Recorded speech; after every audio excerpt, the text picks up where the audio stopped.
Olá, turma do sétimo ano. Vamos revisar um pouco do que nós já vimos para que a gente possa reforçar e ampliar o nosso conhecimento, tá certo?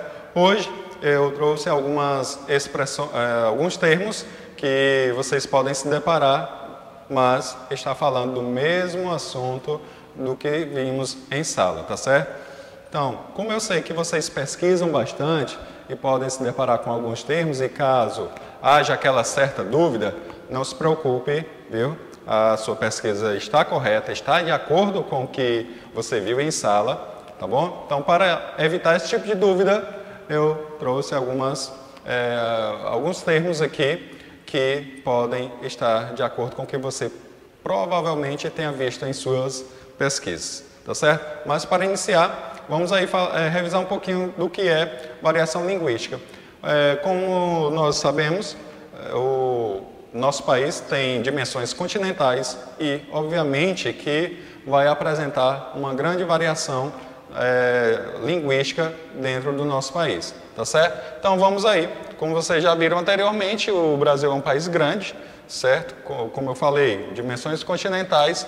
Então, muitos povos, eles acabam desenvolvendo digamos assim, uma linguagem que se torna bem característico daquela região ou até mesmo do espaço em que elas estão incluídas, tá certo? Então vamos lá, mais adiante.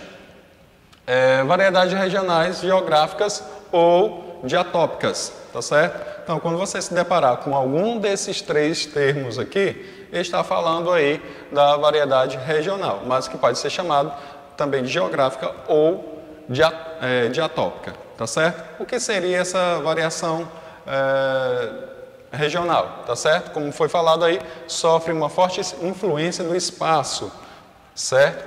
E esta influência, ela ocorre de duas maneiras. Vamos a elas, ok? Estas duas maneiras, temos aí o sotaque e a questão aí do regionalismo mesmo. O que seria esse sotaque? Certo? É um fenômeno fonético que as pessoas de uma determinada região pronunciam certas palavras ou fonemas de forma particular. São exemplos aí a forma como os goianos pronunciam o R, os cariocas o S. Já foi visto isso, certo? Então, como vocês podem ver, o sotaque ele pode se concentrar mais em algumas letras ou em outras, tá certo? Isso vai caracterizar a variação regional. Tudo bem? Regional, geográfica ou diatópica, certo? Então, continuando aqui, e o regionalismo em si, né, o fenômeno ligado ao léxico, ou seja, o vocabulário, que consiste na existência de palavras ou expressões típicas de determinada região. Então, como nós vimos, imagine aí, principalmente quando a gente vai comprar alguma fruta ou algum legume, que pode apresentar uma denominação bem diferente, devido a essa questão do regionalismo, certo? Basta lembrar aí da tangerina, que pode ser chamada de mexerica, certo? Vamos aí também a mandioca, certo? A outra também, que às vezes acaba confundindo um pouquinho, também a questão da macaxeira, tá certo? Em outras regiões pode ser chamado de aipim. Assim como tantas outras situações, não se resumindo apenas nas questões alimentares, tá certo?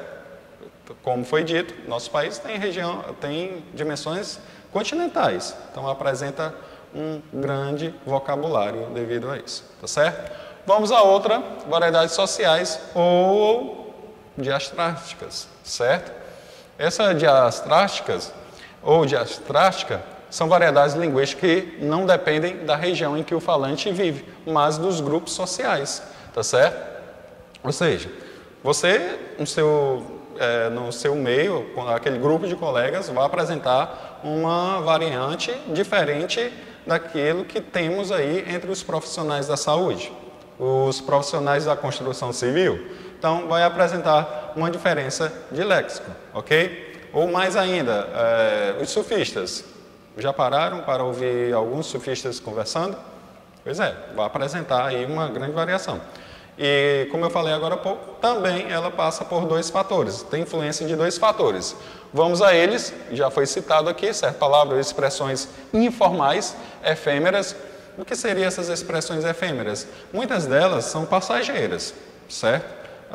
Pode estar na moda a utilização daquele termo no momento, mas daqui a pouco surge uma outra e ela fica para trás, tá certo? Então vamos lá, normalmente ligada ao público jovem, ok? Então, não vou nem citar algumas expressões ou termos que vocês utilizam, né? Como vocês, a exemplo do nosso país, tem um vasto vocabulário também devido à dinâmica da juventude, certo? Vamos lá, o jargão, termo técnico, como eu falei agora há pouco, é um outro fator. Então, o seu vocabulário é bem diferente, ou seja, aquelas expressões ou termos que você está usando no meio, dentro do seu grupo, é bem diferente do que utilizam outros profissionais. Então, vocês viram aí 2 fatores, tá certo? Então, para cada variação, sempre haverá 1 ou 2 fatores que vai influenciar nessas características presentes dentro da variação linguística, ok? Vamos à próxima, variedade histórica ou diacrônica, tá certo? Essa aqui você vai se deparar mais em algumas obras literárias, tá certo? Ou em alguns livros de direito, certo? Obviamente que alguns passam por reformulação, outros não, então pode manter ou não algum termo ou expressão erudita, certo? Então vamos lá, são variedades linguísticas comumente usadas no passado, mas que caíram em desuso, tá certo? São percebidas por meio do arcaísmo, justamente aquelas expressões que eram utilizadas, mas elas foram vencidas pelo tempo, ok? Então vamos aí, continuando. Essas variedades são normalmente encontradas nos textos literários, música e documentos antigos, certo? Pegue aí uma carta de Pero Vaz. Compare aí com as cartas que você tem hoje em dia, certo? Mais ainda, olha a questão as finalidades que estavam presentes nelas, certo?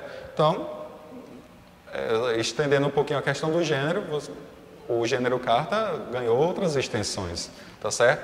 Imagine aí alguns termos ou expressões. Obviamente que não aconteceu mesmo, ela não ganhou outras extensões, e sim elas caíram em desuso, ok? Vamos adiante.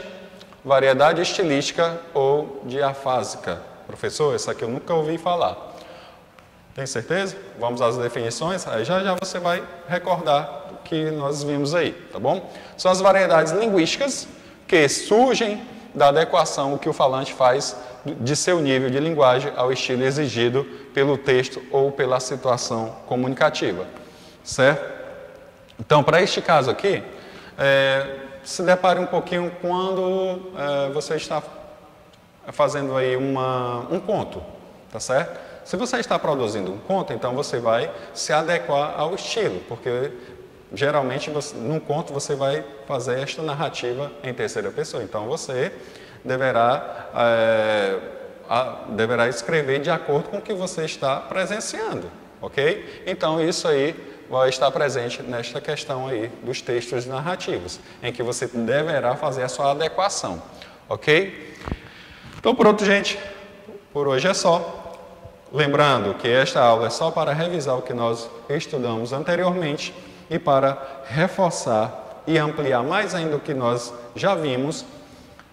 Após este vídeo, gostaria que vocês fizessem o exercício proposto, tá bom? É um exercício simples, mas de grande importância, ok? Turma de 7º ano, até mais.